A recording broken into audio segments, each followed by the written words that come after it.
Une rue paisible en région parisienne. C'est ici, au petit matin, que la police a démantelé une importante imprimerie clandestine. Voilà un petit peu le matériel qui reste à emporter.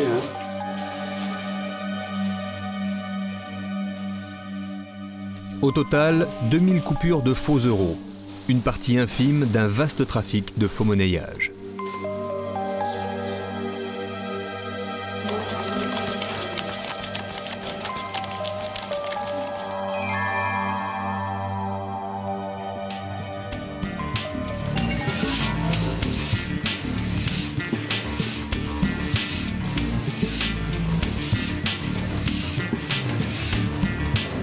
Depuis son lancement en janvier 2002, plus d'1 million de faux euros seraient en circulation dans l'Euroland. Les billets, par leurs nombreux signes de sécurité, sont certes infalsifiables, mais toutefois reproductibles. Aux côtés des grandes mafias ancrées traditionnellement dans le faux monnayage, apparaissent aujourd'hui des faussaires amateurs qui fabriquent ponctuellement et en petite quantité. Nanterre, siège de l'Office central de la répression du faux monnayage. Donc ça, c'est les copies que vous avez fait donc, de ce que vous avez trouvé. Ça, c'est même carrément un des scellés qui contient des copies de planches. Un grand jour pour le commissaire divisionnaire Philippe Ménard. Après 17 mois d'enquête, ces hommes viennent de démanteler le plus important réseau de faussaires depuis le lancement de l'euro. Une saisie record, des contrefaçons pour une valeur de 2 millions d'euros en coupures de 10, 20 et 50. Du jamais vu depuis l'introduction de la monnaie européenne.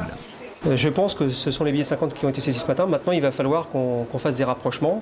Déjà, on peut le dire, mais il faut maintenant faire une expertise bien approfondie pour l'établir à 100%. Au total, 150 policiers mobilisés pour des interventions simultanées sur 20 sites différents en Île-de-France. Donc là, je vous amène là où ont été retrouvés, le groupe qui a retrouvé les 10 euros. Des collègues de la PJ de Lille, donc, qui étaient sur cette affaire en combiné avec nous, puisqu'il y avait plusieurs équipes qui avaient les mêmes sources d'approvisionnement. Et donc là, on a des stocks de 10 euros. Là, vous allez voir les valises qui étaient prêtes à l'embarquement et à la livraison. Donc là, on va faire le comptage total des billets, mais on va approcher, je sais pas, 100 000 billets, pas loin. Ces 10 euros, vous les jugez de bonne qualité ou comment? Qualité moyenne, mais donc à partir du moment où ils sont de faible valeur, c'est des billets qui passent pas mal parce que les gens ne portent pas beaucoup d'attention aux billets de petite valeur. Voilà. Je vais vous laisser là parce qu'on nous réclame.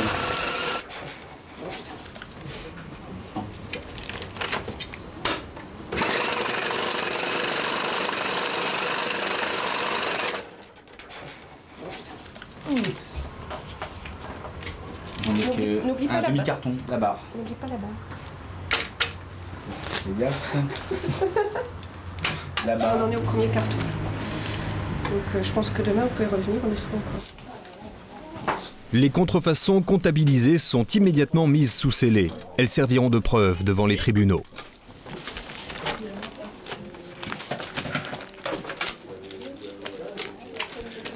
C'est une délivrance en même temps. C'est souvent un coup de poker, parce que on sait qu'on est dans le vrai, mais est-ce qu'on va trouver le bon endroit? Est-ce qu'on va tomber au bon moment? C'est toujours ça la question de la fausse monnaie, c'est est-ce qu'on va trouver le bon endroit et intervenir au bon moment? Patrice Léonard, le bras droit de Ménard, revient sur l'un des lieux perquisitionnés qui servait d'atelier de production temporaire. Donc c'est ici, dans une pièce qui était fermée, qu'avait lieu la production initiale de cette contrefaçon. Sur ces tréteaux, tout simplement, où trois des imprimantes étaient en batterie, prêtes à fonctionner, et en état de fonctionner, donc, pour réaliser la première partie de la contrefaçon du billet de 20 euros. L'intervention s'est faite sans heurts.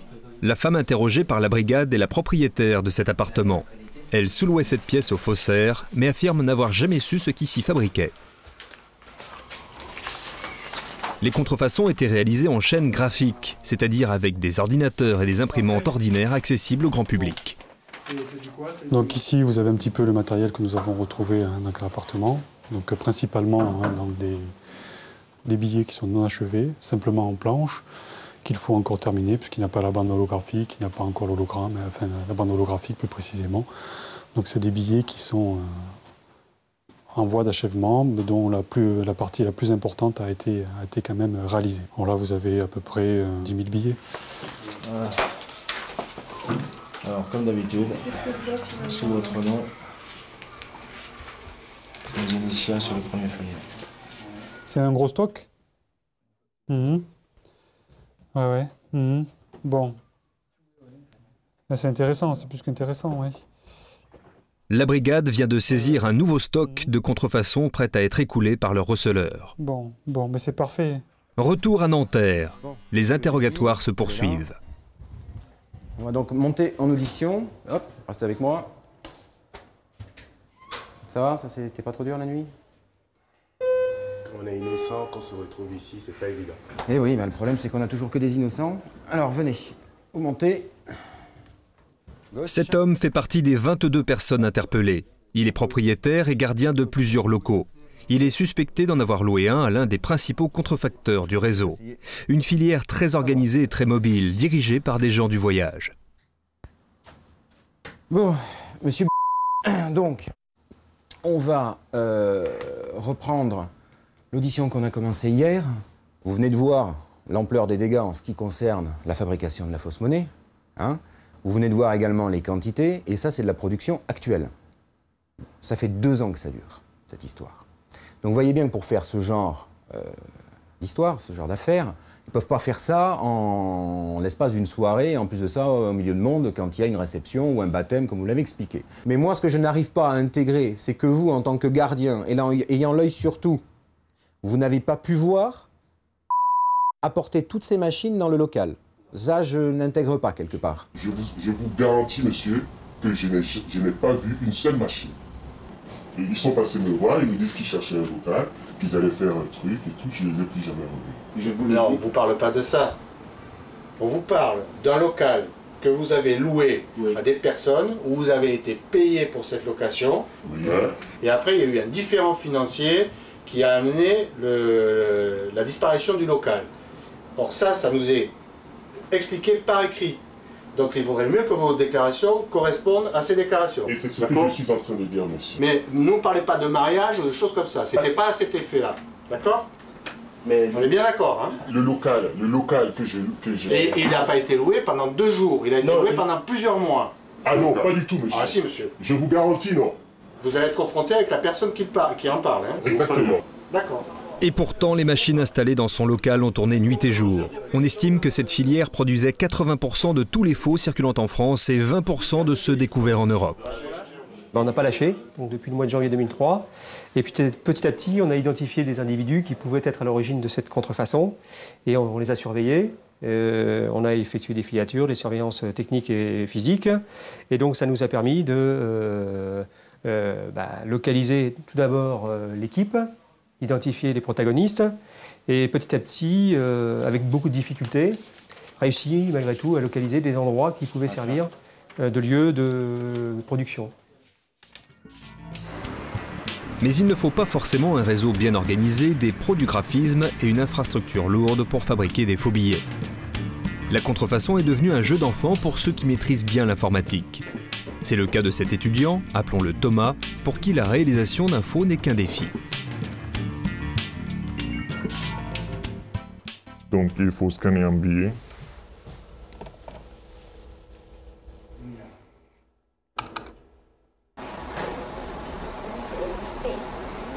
Donc il faut éditer, il faut copier, couper. Donc je vais essayer. Voilà, si vous essayez, vous ne pouvez pas éditer cette image parce que cette image comporte une image de billet. Il faut télécharger juste un crack.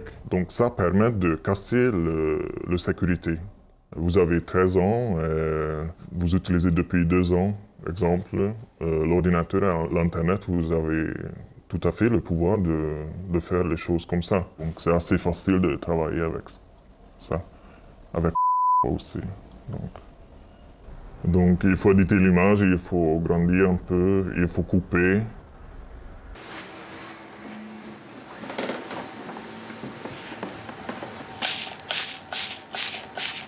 Ce traitement, ça change le comportement du papier sous lumière noire et aussi vous sentez différemment. C'est un papier général, on peut acheter facilement, c'est 5 ou 6 euros. Mais après le changement, c'est vraiment comme les vrais billets.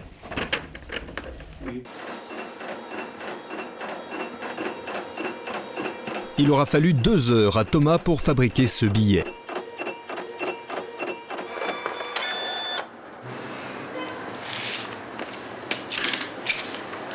Donc ça c'est le vrai, ça c'est le faux. Je ne travaillais pas beaucoup, donc on travaille en plus, je pense qu'on peut plus mieux réussir. Et il y a les possibilités aussi de faire la bande argentin. Oui, j'ai essayé de fabriquer les feux euros, mais vous pouvez acheter par internet. J'ai trouvé les sites qui sont vraiment sécurisés, les hackers internationaux qui sont hébergés en des Bahamas, à Hong Kong. Vous avez 50 secondes de choisir, après 60 secondes de taper vos numéros bancaires, et c'est tout. Ça marche vraiment facilement. La police ne peut rien faire, vraiment. Ça sent bon, hein? Faussaire amateur ou professionnel, pour le centre d'analyse de la Banque de France, cela ne fait aucune différence. Ici, on porte à toute contrefaçon la même attention. Bien, vous êtes ici au Centre national d'analyse de la contrefaçon. C'est l'endroit où arrivent tous les billets faux décelés en France par la Banque de France, par les banques. Et vous avez dans chaque pays d'Europe un centre d'analyse équivalent. Ce centre d'analyse collecte, c'est ce que font ces personnes, collecte toutes les informations concernant les billets faux décelés en France. Et puis ces informations sont échangées avec les centres nationaux d'analyse européens dans une base de données européenne, ce qui nous permet d'échanger, de comparer nos informations et d'avoir ainsi une plus grande efficacité dans la lutte contre la contrefaçon. Ils ne sont qu'une douzaine à travailler dans ce lieu sous haute surveillance, où notre caméra était la première à pouvoir pénétrer. Parmi eux, des spécialistes d'analyse technique très poussés. Le fruit de leurs efforts est à la base de la plupart des enquêtes déclenchées par les hommes du commissaire Ménard. C'est une contrefaçon de 20 €. Pour lequel l'officine a été démantelée il n'y a pas très longtemps.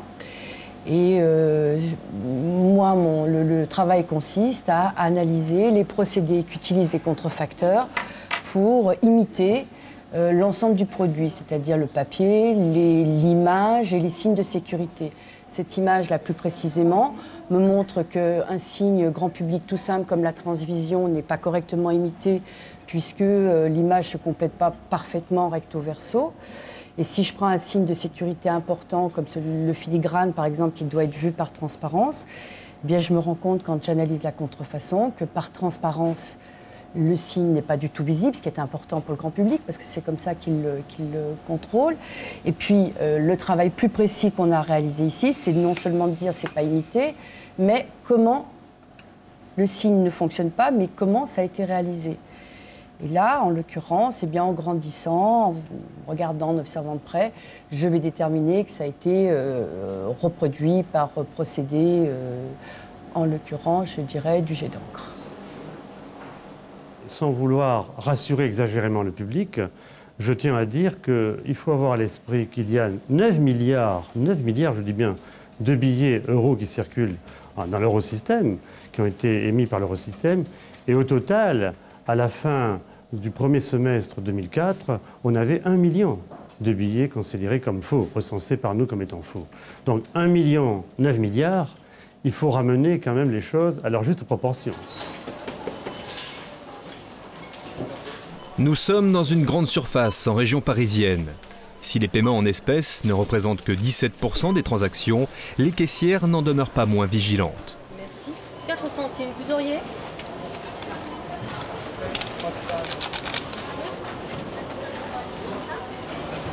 Votre geste est assez discret quand même, hein?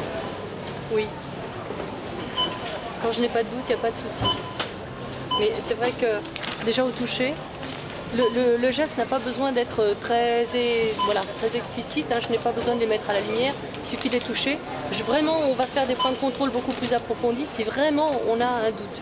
Mais là, en l'occurrence, il suffit que je les pose légèrement, je vois bien la bande iridescente, pour moi ça ne me pose aucun problème. Un réflexe qui n'est pas fortuit.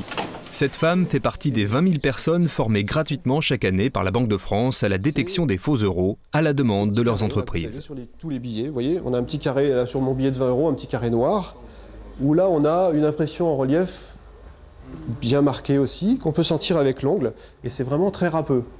Il y a certains points de détail qu'ils ne connaissent pas tous, donc il est toujours bon de faire des rappels.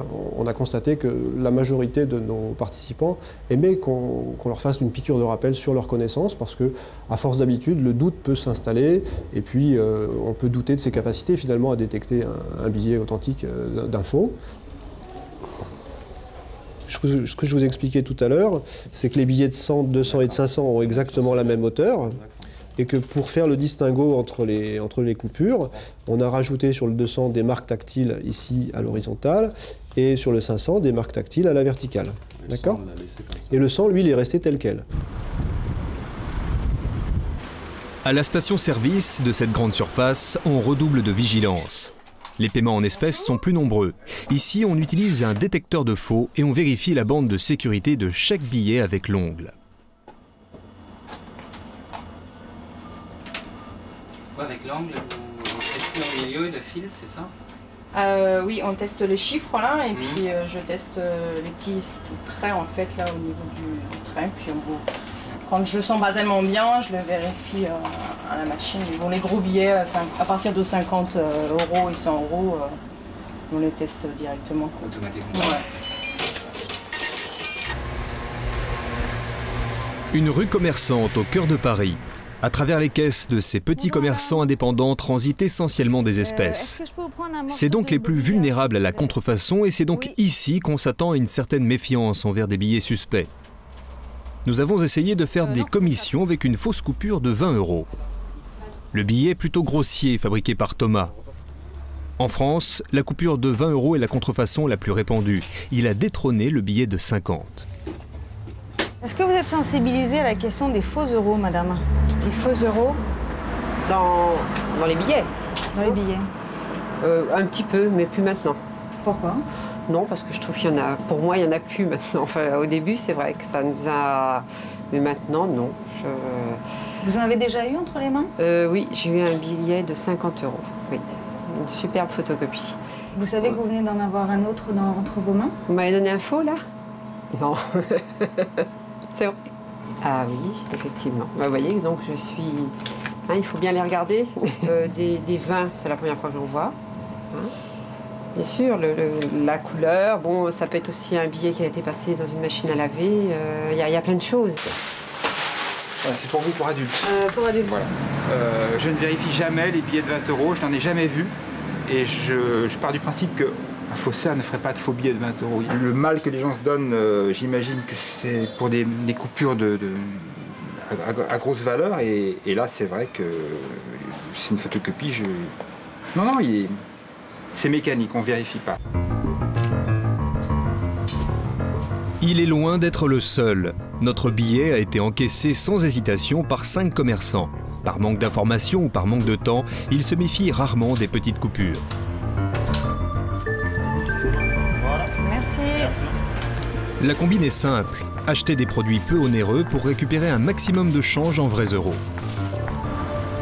Ce jeune homme est sur le point d'être jugé. Il a été arrêté pour avoir fabriqué et coulé 6 faux billets de 20 €. En restaurant, carte orange et autres petits achats. En fait, je ne savais pas comment m'en sortir. J'avais de gros problèmes financiers. J'avais du matériel informatique à la maison dont je me servais normalement pour faire du graphisme. Et un jour, en me levant, pratiquement, je me suis dit, j'ai besoin d'argent, je vais en fabriquer. Il en a fabriqué une 50aine qu'il était prêt à écouler.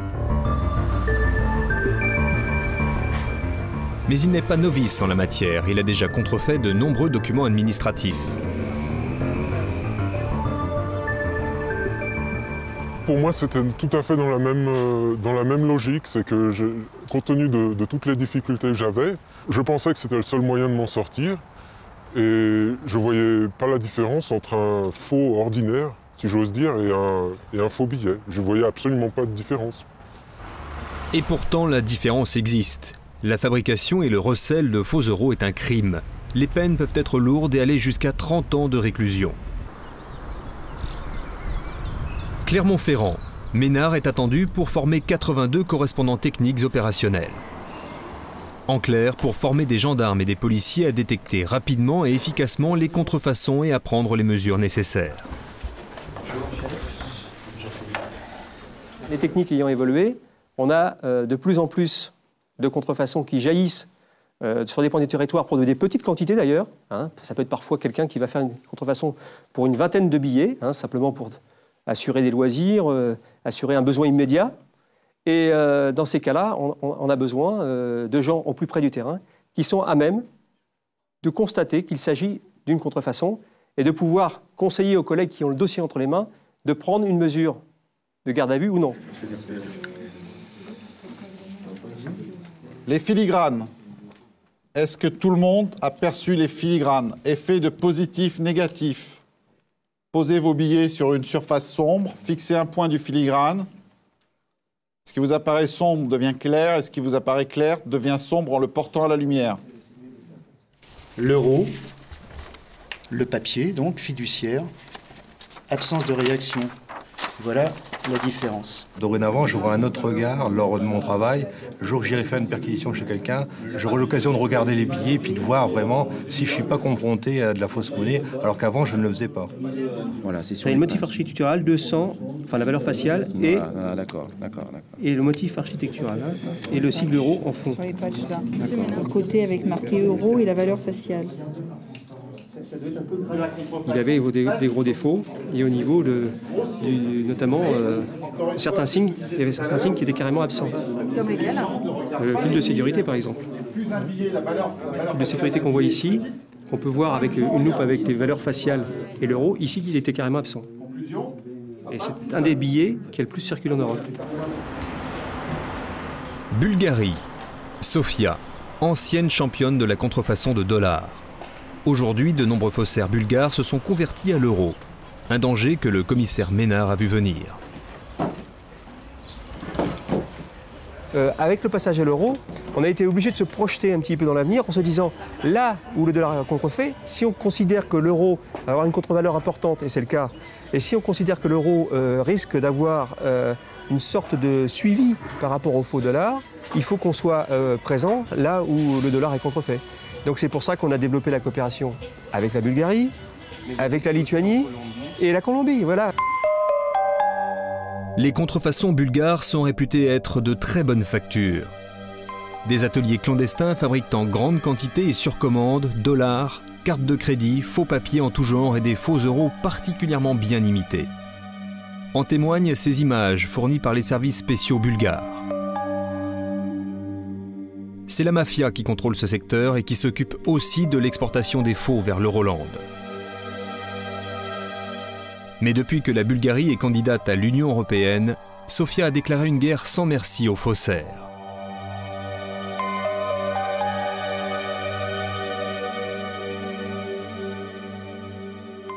L'homme à poigne à la tête de ce grand nettoyage est le général Boyko Borisov. Il a déjà réussi à faire disparaître la Bulgarie comme pays producteur de faux dollars de la liste noire des services secrets américains. Il compte bien faire de même avec la contrefaçon des euros. Le commissaire Ménard est devenu l'un de ses meilleurs alliés. Ils se rencontrent régulièrement. Donc si on unit la force du lion et du tigre, on devient les meilleurs.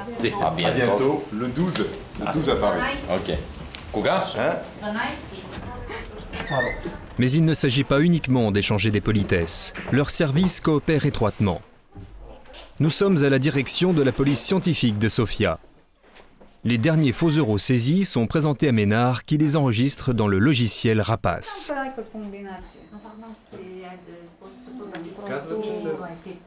Un logiciel made in France est développé par ces spécialistes qui permet de répertorier et d'identifier les faux euros. Ça permet, si vous voulez, aux collègues ici de nous adresser les listings de numéros de billets qui sont découverts chez eux pour que nous, on puisse mettre à jour notre base de données en fonction de ce qui est découvert ici. Donc ça, c'est important pour nous.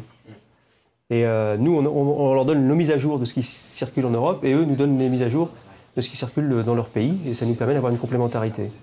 Et on est venu revoir ça et donc apparemment, je vérifie qu'effectivement, ça marche bien. Mais il y a des signes qui changent un petit peu, mais c'est tout.